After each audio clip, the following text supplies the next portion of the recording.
British উপনিৱেশ বৰ্তমানৰ ভাৰত পাকিস্তান আৰু বাংলাদেশত বিস্তাৰিত হৈ পৰা ব্ৰিটিছ উপনিৱেশ হোৱাত মানেই আছিল নৃশংসতা আৰু অত্যাচাৰ।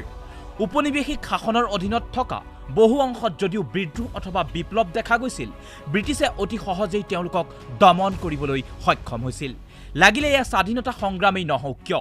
কিন্তু ঝাৰখণ্ডৰ জনজাতীয় লোকসকলৰ বিদ্ৰোহ এই ক্ষেত্ৰত আজিও পৃথক তথা ব্যতিক্ৰম।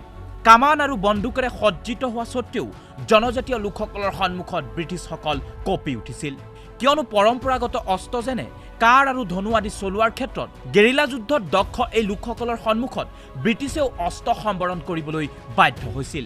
तीर धनुष हो गया है, कुल्हाड़ी हो गया है और फ्री वैसा विभिन्न प्रकार के जो अस्त्र शस्त्र है उन चीज़ से समताल हुल के टाइम में वीर बंटा ने लड़ाई लड़ी थी।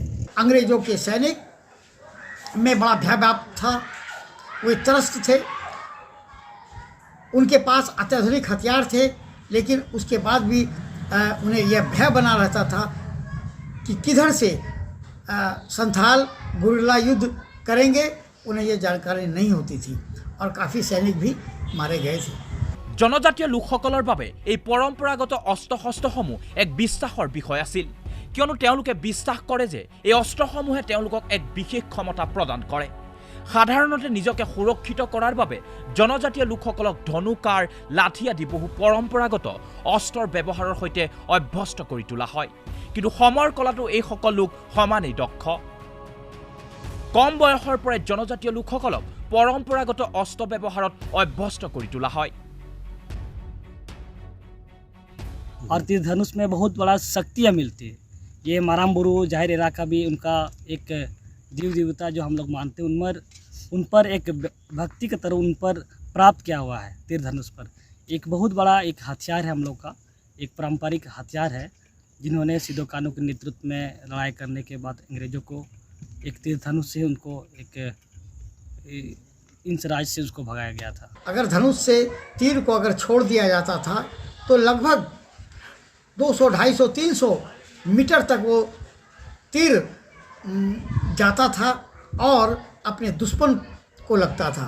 अगर किसी को वह तीर लग जाए तो निश्चित रूप से वह मृत्यु को प्राप्त होता था। অস্ত্ৰসমূহ মাৰাত্মক কৰি তোলাৰ বাবে জনজাতীয় লোকসকলে কাঁড়ৰ ওপৰত এক বিশেষ প্ৰলেপ প্ৰয়োগ কৰে। এই মিশ্ৰণ বনৌষধিৰে প্ৰস্তুত কৰা হয়। শত্ৰুৰ বাবে এই মিশ্ৰণ প্ৰাণঘাতী। অৱশ্যে এই মিশ্ৰণে শত্ৰুক লগে লগে হত্যা নকৰে। উক্ত সংমিশ্ৰণৰ মাথো অকণমান প্ৰলেপে শত্ৰুৰ যন্ত্ৰণা অধিক দীঘলীয়া কৰি তোলে। শত্ৰুৰ বাবে প্ৰাণঘাতী এই মিশ্ৰণে বিশেষ বনৌষধিৰে প্ৰস্তুত কৰা হয়। ये जो है नुकीला भाग जिससे हम वार करते थे, इस पे हम लोग जंगल में बहुत सारे जड़ी बूटी भी हैं जो आप अगर शरीर आपका टच भी हो जाएगा तो आपको बहुत तरह का खोजली होगा, उल्टी होने लगेगा, इस तरह का। तो वो भी हम लोग लगाया करते थे। और जो बहुत ज़्यादा तीखा मिर्च होता है उसको भी हम लोग इसमें लगाया करते थे। तो इस तरह ये हथियार और मतलब ये घातक हुआ करता था, खतरनाक हुआ करता था। जो दुश्मन को अगर लगे तो फिर वो वापस वो नहीं जिंदा नहीं बचेगा। এই জনজাতীয় লোকসকলে যুদ্ধৰ বিভিন্ন কৌশল প্ৰয়োগ কৰে। অৰণ্যত লুকাই থাকি তেওঁলোকে শত্ৰুৰ বাবে অপেক্ষা কৰে। শত্ৰুৰ ভূ পোৱাৰ পাছতে সকলো ফালৰ পৰা আগুৰি ধৰি তেওঁলোকক আক্ৰমণ চলায়। আক্ৰমণৰ সময়তে তেওঁলোকে নিজেও আঘাতপ্ৰাপ্ত হয় যদিও হাতত থকা বনৌষধিৰে তেওঁলোকে আঘাতপ্ৰাপ্তসকলক চিকিৎসা কৰে আৰু তেওঁলোকক আৰোগ্য হৈ উঠে। पहले के टाइम में उतना मेडिसिन तो नहीं था, लेकिन किसी के हुल दौरान किसी को किसी तरह का दिक्कत होती है, चोट लगता है, तो जैसे नीम का छिलका उसको एक पीस करके जहाँ पर भी चोट लगता था उन पर लगाया जाता था।